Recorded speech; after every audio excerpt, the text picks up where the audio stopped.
وصحبه أجمعين.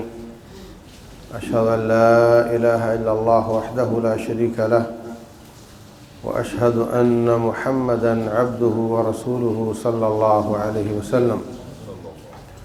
أعوذ بالله السميع العليم من الشيطان الرجيم.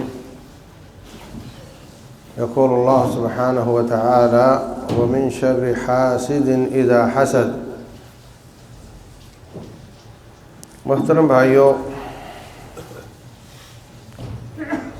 جس طریقے سے انسان مکلف اور پابند ہے، اللہ تعالیٰ اور اس کے رسول صلی اللہ علیہ وسلم جس چیز کا حکم دیں اس پر عمل کرے، جس سے منع کریں اس سے باز آ جائے، ایسے ہی جن بھی مکلف ہیں کہ جو اللہ اور اس کے رسول فرمائے اس پر عمل کریں اور جس سے منع کریں وہ باز آ جائیں۔ سنفرغ لکم ایھا الثقلان، ثقلان سے مراد جن اور انسان ہیں، اور ساری کائنات کو اس قانون کے تحت رکھا گیا ہے کہ اللہ حکم دیتا ہے اور وہ کر گزرتے ہیں، جہاں رکھا رہتے ہیں، جہاں سے چلایا چلتے ہیں، جہاں روکا رکتے ہیں۔ لیکن جن اور انسان کو اللہ تعالیٰ نے اختیار دیا ہے کہ اگر چاہیں تو اللہ کی اطاعت کریں تو جنت ملے گی، اور اگر چاہیں تو نافرمانی کریں تو آگ میں جانا پڑے گا۔ یہ دو مخلوقیں ایسی ہیں جن کو اختیار ملا ہے۔ اِنَّا عَرَضْنَا الْأَمَانَةَ عَلَى السَّمَاوَاتِ وَالْأَرْضِ وَالْجِبَالِ فَأَبَيْنَ أَن يَحْمِلْنَهَا وَأَشْفَقْنَ مِنْهَا وَحَمَلَهَا الْإِنسَانُ۔ ہم نے یہ اختیار، یہ آپشن آسمانوں پہ، زمینوں پہ، پہاڑوں پہ، ہر چیز پہ پیش کیا تھا کہ چاہو تو نافرمانی کر سکتے ہو، لیکن سب نے انکار کیا، کہا نہیں جی، ہمیں تو آپ جو حکم دیں ہم کریں گے، اور نافرمانی کا اختیار ہم نہیں رکھ سکتے، ہم اس کو برداشت نہیں کر سکتے۔ اس لیے اللہ نے آسمان کو ٹکایا تو ٹکا ہوا ہے جب تک آرڈر نہ ملے، پہاڑوں کو روکا ہے تو رکے ہوئے ہیں۔ ایک وقت آئے گا جب پہاڑ ریزہ ریزہ ہو جائیں گے، آسمان پھٹ جائے گا۔ لیکن وَحَمَلَهَا الْإِنسَانُ، اس کو انسان نے اس آپشن کو قبول کر لیا۔ إِنَّهُ كَانَ ظَلُومًا جَهُولًا، یہ بڑا ظالم اور جاہل ہے۔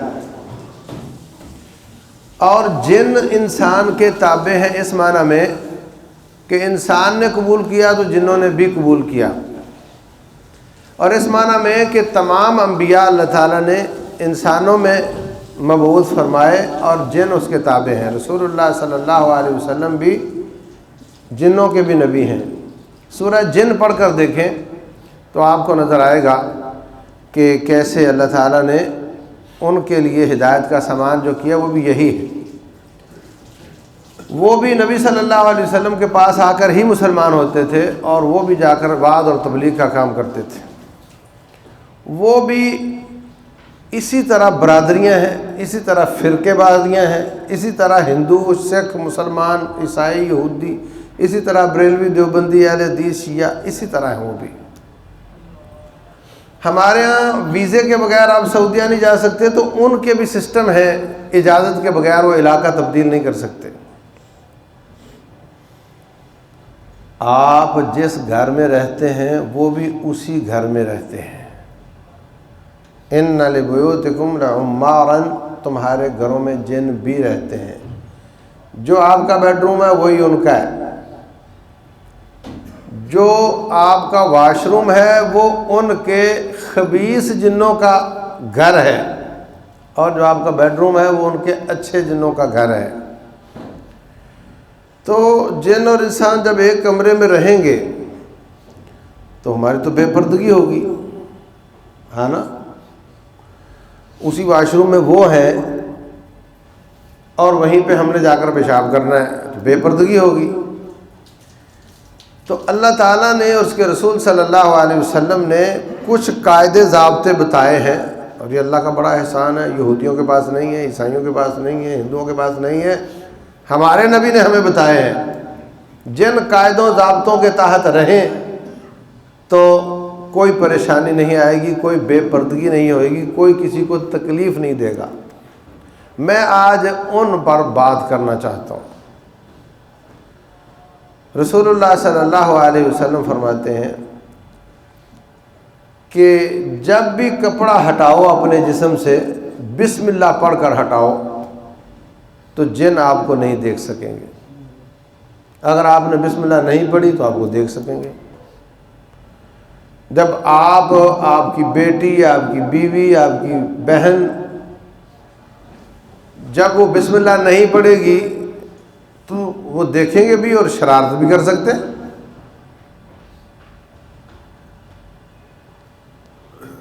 اسی طرح رسول اللہ صلی اللہ علیہ وسلم فرماتے ہیں کہ جو شخص اپنے گھر میں بسم اللہ پڑھ کر داخل ہوتا ہے،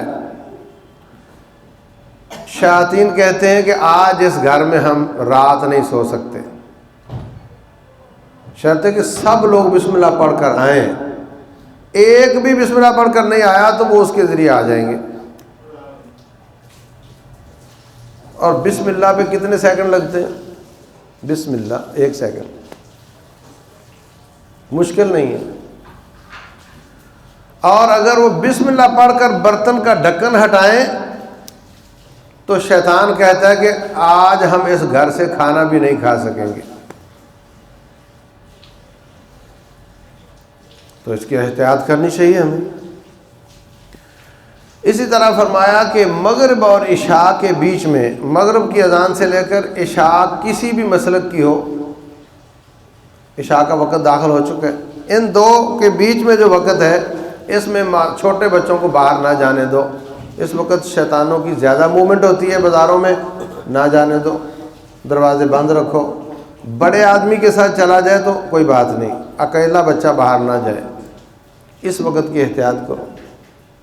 یہ ہمیں بتایا ہمارے نبی علیہ السلام نے۔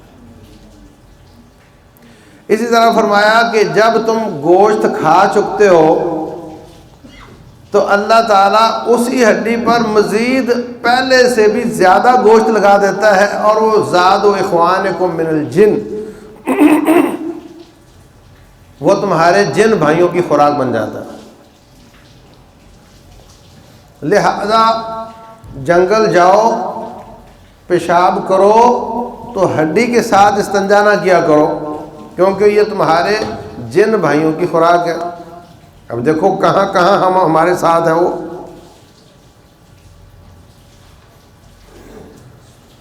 تو جو شخص ان کی روٹی کے ساتھ استنجا کرے گا ان کو غصہ تو آئے گا، وہ پریشان بھی کر سکتے ہیں۔ اور جو شخص ہمارے پیارے محسن محمد رسول اللہ صلی اللہ علیہ وسلم کی ان باتوں پر عمل کرے گا اس کو وہ تنگ نہیں کریں گے۔ اور فرمایا کہ تمہارے جانوروں کی لید یا گوبر وہ ان کے جانوروں کی خوراک ہے، اس کے ساتھ بھی استنجا نہ کرو، تو اس کے ساتھ بھی استنجا نہیں کرنا چاہیے۔ اللہ اکبر۔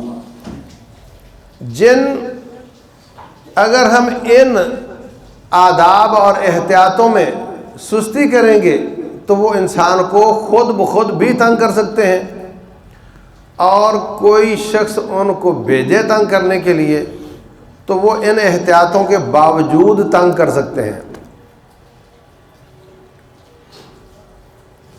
کیا سمجھے؟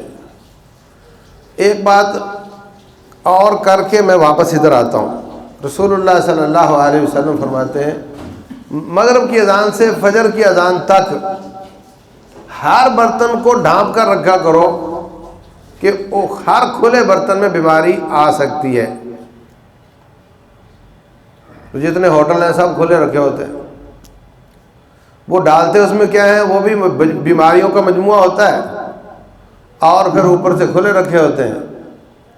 فرمایا برتن مغرب سے فجر تک ڈھانپ کر رکھو۔ ایک شخص کوئی دودھ یا کوئی پانی لے کر آ رہا تھا نبی صلی اللہ علیہ وسلم کے پاس، تو آپ نے فرمایا الا خمرتہ ولو بعود، اس کو ڈھانپ کر لاتے، اور نہیں ملتا تو کوئی چھوٹی سی ٹہنی اوپر رکھ لیتے۔ جب آپ دسترخوان لگاتے ہیں، مہمان ابھی آیا نہیں، تو اپنے برتنوں کو الٹا کر کے رکھو، پلیٹوں کے اوپر ایک الٹی پلیٹ رکھ دو، اور نہیں تو دسترخوان سب کے اوپر رکھ دو، ننگا نہ رکھو برتنوں کو، بھرا ہوا ہو برتن یا خالی ہو، ڈانپ کر رکھو مغرب اور فجر کے بیچ میں، ورنہ اس میں بیماری آ سکتی۔ تو جو احتیاطیں نبی صلی اللہ علیہ وسلم نے ہمیں بتائی ہیں، ان احتیاطوں کو جو نہیں کرے گا، پھر شیطان ان کو اپنی طرف سے خود بھی تنگ کر سکتا ہے اور کسی کے بھیجنے پر بھی تنگ کر سکتا ہے۔ جیسے انسان شرارتی ہوتے ہیں، موٹر سائیکل پہ جا رہا، کسی کی ٹوپی اٹھائی بھاگ گیا، جاتے آدمی کی ٹوپی پکڑی بھاگ گیا، شرارت ہے۔ تو شیاطین خود بھی تنگ کر سکتے ہیں، اور خصوصاً جو ان آداب کا خیال نہ رکھے، اور جو شخص کسی کو بھیجتا ہے اسپیشل، جاؤ جا کر کے فلاں کو تنگ کرو، وہ ان احتیاطوں کے باوجود اس کو تنگ کر سکتے ہیں۔ تو جو اسپیشل بھیجتا ہے تنگ کرنے کے لیے، اس کو جادو کہتے ہیں۔ جادو کیا ہوتا ہے؟ شیاطین کا بھی ایک وڈیرا ہوتا ہے، انسانوں کا بھی وڈیرے ہوتے ہیں، وڈیروں کے ماتحت کئی لوگ ہوتے ہیں، اور ان کے وڈیروں کے ماتحت بھی کئی لوگ ہوتے ہیں۔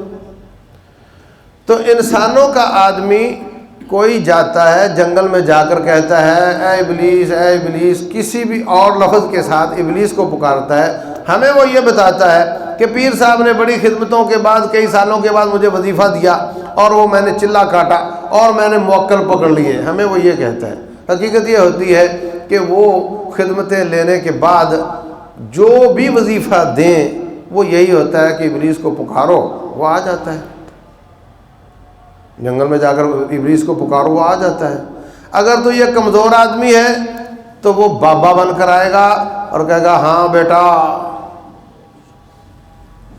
دلی مراد پوری ہوگی، بتاؤ کیا مسئلہ ہے۔ اور اگر وہ آدمی تھوڑا وجاہت والا ہو تو غلام بن کر آئے گا، آقا حاضر ہوں، کیا حکم ہے؟ جی میں کاٹ پلٹ کا ماہر بننا چاہتا ہوں، میں چوریاں بتانا چاہتا ہوں، میں میتیں ملوانا چاہتا ہوں، میں جو کچھ بھی چل رہا ہے روٹین میں، کہتا ہو جائے گا۔ اب تم بتاؤ کہ تم میرے لیے کیا کرو گے؟ مفت میں تو نہیں ہوگا نا، میرے لیے کیا کرو گے؟ وہ کہتا بتاؤ جناب کیا کریں گے؟ وہ ایسا کام بتائے گا جس کا نتیجہ اللہ کا کفر، نبی صلی اللہ علیہ وسلم کی نافرمانی ہو، اس کو رب سے کاٹ کر شیطان سے جوڑنا، اس کا نتیجہ یہ ہوگا۔ مثلا وہ کہتا ہے جناب تو امام مسجد ہے اور لوگوں کا تیرے پہ بڑا اعتماد ہے، تو نمازیں بھی پڑھاتا ہے، تو ایسے کر صرف مثلا رائے ونڈ کے کنویں کا پانی ہی استعمال کر سکتا ہے اور کوئی نہیں، مثال دے رہا ہوں۔ یہ کہے گا یہ کون سا مسئلہ ہے، اس میں کون سی شریعت کے حساب سے حرام بات ہے؟ لیکن نتیجہ یہ نکلے گا کہ ایک دن آئے گا، رائے ونڈ کا پانی ختم ہو چکا ہوگا، ادھر سے نماز کا وقت ہو چکا ہوگا، اور کو پانی استعمال کر نہیں سکتا، یا وضو کے بغیر نماز پڑھے گا یا نماز نہیں پڑھے گا، تو آہستہ آہستہ ٹوٹنا شروع ہو جائے گا، یہاں تک وہ اس کو لے جائے گا کہ نعوذ باللہ ایسا کام کہ جس کے بعد کوئی شک نہ کرے کہ یہ رب کا بندہ ہے۔ اللہ محفوظ رکھے، قرآن پر نہاؤ، نعوذ باللہ قرآن پر گند کرو، نعوذ باللہ پیشاب کے ساتھ قرآن لکھو، نعوذ باللہ میں زبان زیب نہیں دیتی، کیا کچھ وہ کرواتے ہیں، بدکاریاں کرواتے ہیں، اپنا کیا ہوا کھلاتے ہیں، یہ کام کرو گے تو میں تیرے وہ کام کروں گا۔ اب یہ معاہدہ طے ہو گیا، اب یہ بیٹھ جائے گا، ہو سکتا ہے ممبر و محراب پر بیٹھے، ہو سکتا ہے کسی سڑک پر بیٹھے ہاتھ دیکھنے والا بن کر، کوئی بھی شکل ہو سکتی ہے، ہو سکتا ہے وہ آپ کو کہے میں نے نوری عمل کیا ہوا ہے، میں آپ کی جماعت کا ہوں، میں حافظ قرآن ہوں، یہ سب کہہ سکتا ہے، لیکن وہ کافر ہوگا، رب کا منکر ہوگا، ہو سکتا ہے وہ نماز پڑھتا ہو، کیونکہ اس کا معاہدہ ہے اس کے ساتھ اور اس نے اس سے کفر کروایا ہے۔ اللہ فرماتے ہیں وما کفر سلیمان ولکن الشیاطین کفروا، سلیمان علیہ السلام نے کفر نہیں کیا مگر شیاطین نے کفر کیا۔ یعلمون الناس السحر، وہ لوگوں کو جادو سکھاتے تھے، اور رسول اللہ صلی اللہ علیہ وسلم فرماتے ہیں جادوگر ہو تو اس کو قتل کر دو، حکمران کو حکم ہے کہ جادوگروں کو قتل کر دو۔ پھر کیا ہوگا؟ شیطان شر دے سکتا ہے، خیر نہیں دے سکتا۔ مثلا میں کسی کا کان مروڑوں تو درد ہوگی نا، پھر وہ میرا مطالبہ پورا کرے تو میں کان چھوڑ دوں تو میں کہوں دیکھا میں نے تمہیں شفا دے دی، تمہیں ابھی درد ہو رہی تھی نا، اب تمہیں شفا مل گئی، تو کیا میں نے اس کو شفا دی ہے؟ نہیں، اپنی پیدا کی ہوئی شر ختم کی ہے جس کو وہ شفا کہہ رہا ہے۔ تو لوگ آتے ہیں اس کے پاس، اس کو پتہ ہے کہ اس علاقے میں یہ ضعیف الاعتقاد آدمی ہے، یہ ایک ہی آپشن ہے، اس کے پاس جانا ہے، اس نے اس کے اندر گھس گیا، اس کو پریشان کیا، اس کو تنگ کیا، وہ بھاگے بھاگے اس کے پاس آتے ہیں، کیا ہوا؟ مجھے یہ تکلیف ہے، مجھے وہ تکلیف ہے، تعویذ بنا کر اس کے گلے میں ڈال دیا اور کہا ٹھیک ہو گیا۔ ٹھیک نہیں ہوا، ٹھیک نہیں ہوا۔ دلیل اس کی یہ ہے کہ ابھی تعویذ اتارے گا تو پھر بیمار ہوگا، اور وہ کہتے ہیں کہ تعویذ اتار دیا تو میں بیمار ہو جاؤں گا۔ یہ کیسی شفا ہے بھائی؟ اس نے مستقل تجھے رب سے توڑ کر شیطان کا بندہ بنا دیا۔ شیطان اپنے رب سے کہتا ہے کہ یا اللہ یہ جس کے گلے میں ہے نا وہ میری بھیڑیں ہیں، اور جس کے گلے میں نہیں وہ تیری بھیڑیں ہیں۔ یہ میری نشانی جس کے گلے میں وہ میرا بندہ ہے، اور جس کے گلے میں نہیں وہ تیرا بندہ ہے۔ شفا تو یہ ہے کہ ہم الحمدللہ بالکل نہیں پہنتے، ہمیں شفا ہے الحمدللہ۔ وہ کہتا ہے ایک مسواک کاٹو تو تمہاری بازو چھل کر دوں گا، اور ہم اس کو جڑ سے کاٹ دیتے ہیں، ہمارا کچھ نہیں بگاڑتا۔ وجہ اس کی یہ ہے، اللہ فرماتے ہیں اِنَّهُ لَيْسَ لَهُ سُلْطَانٌ عَلَى الَّذِينَ آمَنُوا وَعَلَىٰ رَبِّهِمْ يَتَوَكَّلُونَ، شیطان کا زور ان لوگوں پر نہیں چلتا جو اللہ پر ایمان لاتے ہیں اور اس پر توکل کرتے ہیں۔ شیطان کا زور ان لوگوں پر چلتا ہے انما سلطانہ علی الذین یتولونہ، جو شیطان کو دوست بناتے ہیں، والذین ہم بہ مشرکون، اور شیطان کو شریک بناتے ہیں۔ ہم پر نہیں چلتا، اللہ کا فضل ہے۔ تو جو لوگ کہتے ہیں کہ 11 گلاس دودھ کے دینے سے ہماری بھینس بچ جاتی ہے اور 10 دیں تو ایک مر جاتی ہے، ہم تو ایک بھی نہیں دیتے، ہماری کوئی نہیں مرتی۔ اور جو ایک گلاس پر بھی کمینگی دکھاتا ہے وہ رب ہو سکتا ہے؟ لوگ رب ذوالجلال کو گالیاں دیتے ہیں، وہ ان کو روٹی دیتا ہے۔ کبھی کسی کی روٹی بند کی اللہ نے؟ یہ کہتا ہے 11 کی بجائے 10 دو گے تو میں تمہاری بھینس ماروں گا، یہ رب ہو سکتا؟ نہیں ہو سکتا، یہ کمینہ ابلیس ہے۔ نام تو کسی اور کا لیا جاتا ہے، مگر جو بھی عبادت غیر اللہ کی ہوگی وہ حقیقت میں ابلیس کی ہوگی۔ تنظیمیں ڈبے رکھ دیتی ہیں نا دکانوں پر چندے کے، جس بھی ڈبے میں پیسہ ڈالو گے اسی تنظیم کو جائے گا۔ تو اللہ کے سوا جس کی بھی پوجا کرو گے وہ ابلیس کو جائے گی، اس لیے کہ کینڈیڈیٹ اللہ کے مقابلے میں ایک ہی ہے۔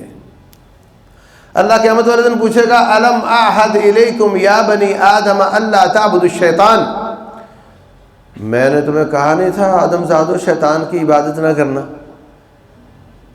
آج کوئی کہتا میں شیطان کی عبادت کرتا ہوں؟ میں نے تمہیں کہا نہیں تھا شیطان کی عبادت نہ کرنا؟ انہ لکم عدو مبین وان اعبدونی ھذا صراط مستقیم، میری عبادت کرنا۔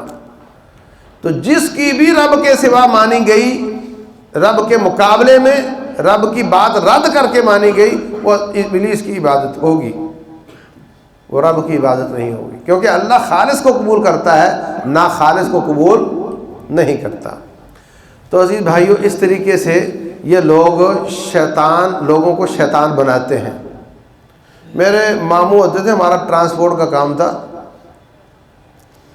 تو بارات لے کر گئے کسی کی، تو کہنے لگے کہ یہاں کا پیر چوروں کے ہاتھ پکڑ لیتا ہے، پیر مر چکا ہے لوگ اس کی قبر پر ہاتھ رکھیں، جو چور ہوگا اس کا ہاتھ پکڑ لے گا۔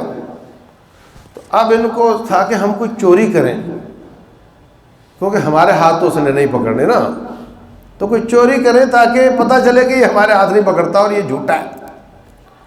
تو سمجھ نہ آئی کیا چوری کریں، تو جو کھانا ان کو کھلایا انہوں نے اس کے برتن چھپا لیے گاڑی میں۔ اب جناب وہ کہنے لگے جی برتن پورے نہیں ہو رہے، ساری بارات، اچھا ان کے اس ساری ٹینشن سے پہلے ہی ہم چلے گئے وہاں قبر پر اور جا کر ہاتھ لگایا اور ہمارا ہاتھ پکڑ لیا اس نے۔ تو آخری کول پڑے، آیت الکرسی پڑھی اور جوتی ماری قبر پہ، تو اس نے چھوڑ دیے۔ پھر ہاتھ کیا اس نے، پھر پکڑ لیے، پھر جوتی ماری، پھر چھوڑ دیے۔ پھر حالت یہ ہوئی کہ اس کو خالی جوتی دکھاتے تھے تو وہ چھوڑ دیتا تھا۔ پھر ہم واپس آ گئے۔ اب انہوں نے کہا جناب ساری بارات ہاتھ لگائے، ان کو بھی لے گئے اور یہ ساتھ جوتی بھی لے گئے۔ انہوں نے ہاتھ لگایا، ساتھ جوتی دکھائی اور چھوڑ کر آ گئے۔ اب کہنے لگے جناب تمہارے برتن ہم نے چھپائے ہیں مگر یہ تمہارا بابا ہمارے ہاتھ نہیں پکڑتا۔ بات سمجھ آئی آپ کو؟ تو یہ جو لوگ اپنے شرکیات پر پختہ ہوتے ہیں یہ ایسے نہیں ہوتے، ان کو وہ کچھ نہ کچھ دکھاتا ہے، لیکن وہ سب کا سب شرکیات ہوتی ہیں، شعبدہ بازیاں ہوتی ہیں، شیطان کی شرارتیں ہوتی ہیں۔ تو میں عرض یہ کر رہا تھا کہ سوڈان کا میرا مدینہ میں میرا دوست تھا، میرا کلاس فیلو، اس نے بتایا کہ ایک پیر، وہاں بھی بڑا شرک ہے اللہ معاف کرے، ایک پیر فوت ہوا تو اس کا بیٹا اس کو بڑا سسپینس تھا کہ میرا ابا مجھے اپنے خاص کمرے میں نہیں جانے دیتا، تو ابا مرا تو اس کے دل میں آج تو میں اس کمرے میں جاؤں گا، لا محالہ وہاں وہ خزانہ دبا ہوا ہوگا۔ تو وہ گیا تو کچا فرش تھا، کچھ بھی نہیں تھا، خالی گھر کمرہ تھا۔ تو اس نے سوچا اچھا وہاں پہ گند کیا ہوا تھا اس نے، تو کہتا سوچا کہ یہ نیچے کچھ دفن ہوگا، تو نیچے سے دیکھا تو اس گند کے نیچے قرآن دفن ہوا تھا۔ تو جیسے ہی وہ قرآن نکالا، صاف کیا، تو آ گیا ابلیس کہنے لگا تیرے ابے نے تو یہ مقام بڑی مشکلوں سے حاصل کیا تھا، بڑے چلے ولے کاٹ کر، تیرے لیے سستا پیکج ہے، ہم تیرے ابے والی ساری خدمتیں کریں گے، چلتی دکان پر بیٹھ جا، ایک شرط ہے کہ قرآن کو دوبارہ وہیں دبا دے کچرے کے نیچے۔ تو پھر کہتے ہیں کہ وہاں محلے میں ایک عورت کا ہار سونے کا وہ گم ہو گیا، وہ آگے اس کے پاس تیرا ابا بتاتا تھا اب تم بتاؤ۔ تو وہ شیطان آیا آ کر کہتا ہے کہ یہ عورت چارہ کاٹ رہی تھی اور وہ ہار چارے میں گر گیا تھا اور ان کی بھینس نے کھا لیا ہے، سارے گاؤں والوں کو اکٹھا کرو اور میں کوا بن کر اس بھینس پر بیٹھوں گا جس نے کھایا ہے۔ ایسا ہی ہوا، میں کہا اس بھینس نے کھایا ہے، تو وہ انہوں نے اس کو ذبح کیا، اس کے پیٹ سے ہار برآمد ہو گیا، تو اس کی وہ بلے بلے ہو گئی۔ شرط یہ کہ وہ کفر کرو جو تیرا ابا کرتا تھا۔ تو میرے عزیز بھائیوں، شیطان اگر کسی کو تنگ کرنے کے لیے بھیجے تو یہ جادو ہے، اور اگر وہ ہماری کسی بے احتیاطی یا اس کے بغیر بھی ویسے تنگ کرے تو اس کو کہتے ہیں جی سایہ ہو گیا ہے۔ تو میری ساری بات کے نتیجے میں پہلی بات تو یہ سمجھو کہ اگر کسی کو گھر میں کچھ ایسے اثرات، ایسے سایہ سا نظر آیا تھا، دیکھا تو کچھ بھی نہیں، ایسے قدموں کی آواز آئی تھی گئے تو کچھ بھی نہیں، تو گھبرانا نہیں ہے، یہ روٹین ہے اور وہ ان کا بھی گھر ہے جو آپ کا گھر ہے، پریشان ہونے کی ضرورت نہیں۔ دوسری بات یہ کہ رسول اللہ صلی اللہ علیہ وسلم پر جادو ہوا تھا، لبید بن عاصم نے جادو کیا تھا، صحیح بخاری کی حدیث ہے۔ تو اللہ تعالیٰ نے آخری 2 کل نازل کیے، جس کا آپ نے اپنے اوپر دم کیا تو اللہ تعالیٰ نے اس کا اثر ضائع کر دیا، ختم کر دیا۔ تو رسول اللہ صلی اللہ علیہ وسلم آخری 3 کل پڑھ کر اپنے ہاتھوں میں تھتکار کر پورے جسم پر پھیرتے تھے سونے سے پہلے، اور کبھی ناگا نہیں کرتے تھے۔ جب آپ کا آخری دن تھا، آپ کے ہاتھ بے جان ہو چکے تھے، تو عائشہ صدیقہ رضی اللہ عنہا فرماتی ہیں میں نے سوچا کہ آپ کی روٹین خراب ہو رہی ہے، تو میں نے آپ کے ہاتھ مبارک پکڑے اور ان میں آخری کول پڑھ کر تھتکار کر ان کو ان کے جسم پر خود پھیر دیا تاکہ آپ کی روٹین ختم نہ ہو۔ تو ہمیں اپنے سب بچوں کو سونے سے پہلے کھڑا کر دینا ہے، جو دم کرے گا وہ بیٹھے گا، باقی سب کھڑے رہیں گے، ٹھیک ہے؟ جو معصوم چھوٹے ہیں ان کو آپ دم کر دو، ایک پھونک اپنے ہاتھوں میں، ایک ان پر، اور جو پڑھ سکتے ہیں ان کو بولو کہ دم پڑھو۔ اسی طرح صبح و شام کے اذکار جو کارڈ وارڈ ملتے ہیں، حصن المسلم میں بھی ہیں، یہ بھی صبح بھی اور شام بھی بچوں کو کھڑے کر دو، جو پورے کرے گا وہ بیٹھے گا، باقی کھڑے رہیں گے۔ جو یہ اذکار کرتا ہے اللہ تعالیٰ کے فضل سے ابلیس اس کو تنگ نہیں کر سکتا۔ اور اگر اس کے باوجود کسی قسم کے اثرات نظر آئیں تو رقیہ شرعیہ کے نام سے یوٹیوب پر بھی بہت دم پڑے ہوئے ہیں، میرے پاس بھی ایک میں نے مرتب کیا ہے لکھا ہوا اور ایک پڑھا ہوا، ہزاروں لوگوں کو بانٹ چکا ہوں اور کئی ہزاروں کو ویسے واٹس اپ کر چکا ہوں، ہر جگہ سے مثبت رپورٹ آئی ہے۔ نقطے کی بات اس میں یہ ہے، آپ کہتے ہیں جی میں وہ پنڈی بھی گیا تھا کوئی فائدہ نہیں ہوا، میں ادھر بھی گیا تھا کوئی فائدہ نہیں ہوا۔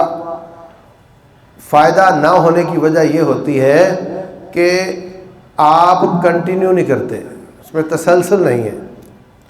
ادھر گئے سستی ہو گئی، واپس آئے، ادھر گئے میں آپ کو 10 کام ہیں، پھر ناگے ہو گئے، تو شیطان کہتا ہے اس کی خیر ہے۔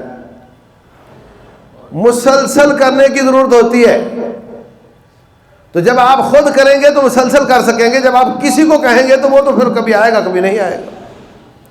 تو یہ 2 دم جو میں نے تیار کیے ہوئے ہیں، آخری قول فاتحہ آیت الکرسی ہے، وہ کچھ احادیث ہیں، خود آدھا گھنٹہ لگتا ہے، دم کر کے پانی گھر میں چھڑک دو، پی لو، سارے لوگ وہی پئیں، اور ایک ریکارڈنگ ہے 1 گھنٹے کی، وہ سنتے رہیں، ہر قسم کی شرارت ختم ہو جاتی ہے۔ جن باقاعدہ جل جاتے ہیں، جن کو بھیجا گیا ہوتا ہے تنگ کرنے کے لیے، وہ بسم ہو جاتے ہیں، آگ لگ جاتی ہے، بس اوقات ان کے جلنے کی سڑان کی بدبو بھی آتی ہے۔ کہیں جانے کی ضرورت نہیں، مسلسل اس کو گھر میں چلاؤ، اور مسلسل جو احتیاطیں اور آداب میں نے عرض کیے ہیں ان کا خیال رکھو۔ اپنے گھر کو رحمان فرینڈلی بناؤ، شیطان فرینڈلی نہ بناؤ۔ کیا سمجھے؟ اگر گھر میں ہمیشہ گند چلتا رہے گا، میڈیا غلط گانے کی آوازیں اور فوٹو لگے رہیں گے، اور شو پیس کے نام پہ بت رکھے ہوئے ہوں گے، تو وہ شیطان فرینڈلی گھر ہوگا۔ اور اگر گھر سے قرآن کی آوازیں آئیں گی اور یہ سب چیزیں وہاں نہیں ہوں گی، تو وہاں شیطان کا دل اچاٹ ہو جائے گا۔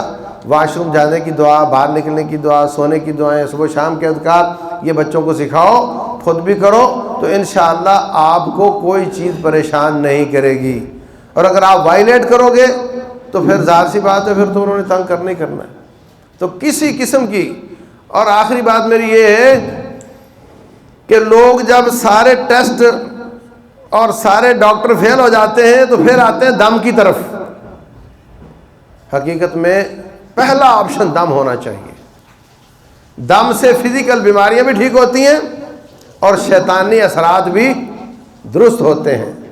اس کی ابتدا کرو، اور علاج کروانا غلط نہیں، وہ بھی کروانا چاہیے، لیکن اس سے ابتدا کرو جو مفت کی چیز ہے۔